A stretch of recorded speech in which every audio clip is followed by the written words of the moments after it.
Hey everybody, I am deciding to put myself a voltage meter. Now this is a unique voltage meter that I'll put you a link at the bottom of the video like I normally do on my videos down where the upload date's at, and you'll get to see this. Now this meter right here is based on a degree scale as well as the voltage reading that you're going to get on it. It'll go from 5 to 15 volts, pegs out I think at about 15.5 right there. So this meter, because I've got this big inverter and batteries in the back of my truck, this meter right here is waterproof. It's made for marine use as well as like your motorcycle or anywhere else.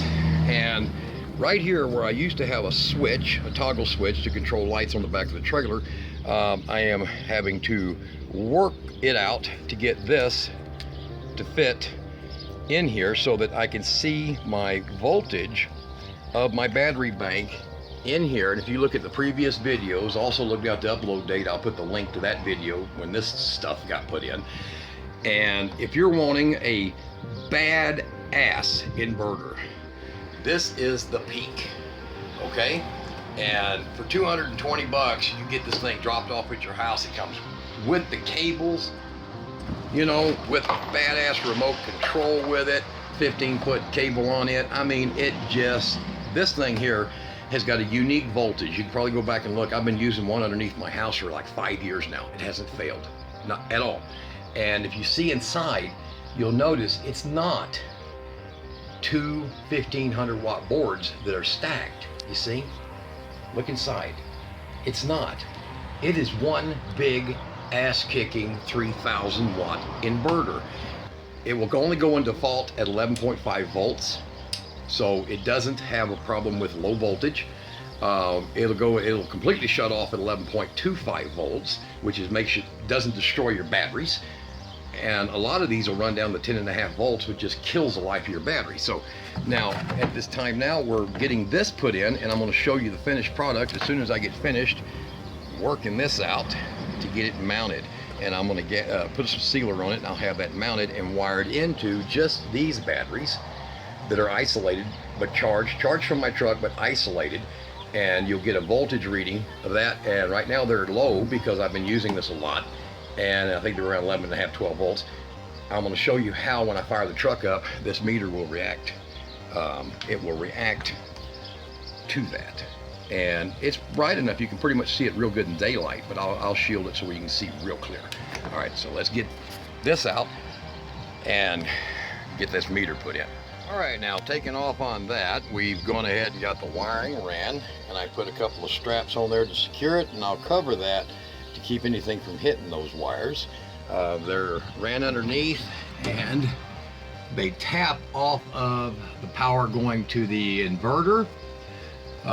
So the power off the inverter. So with the inverter, what it draws will be representative of this. Now, I can kick on the inverter.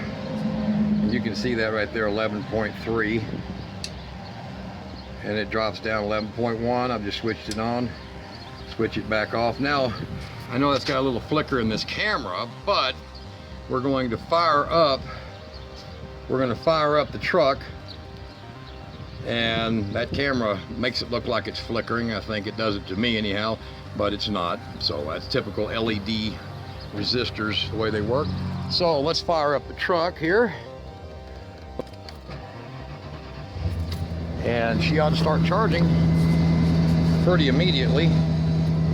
Get that shade back on it. There, now my battery bank is charging from the truck.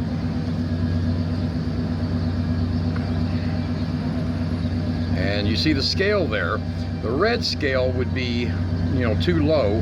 The green scale at 12.6 is getting in that 80% or greater, basically 85% charge rate for the batteries. So as you can see it, you can see this live action. Hear the truck running there.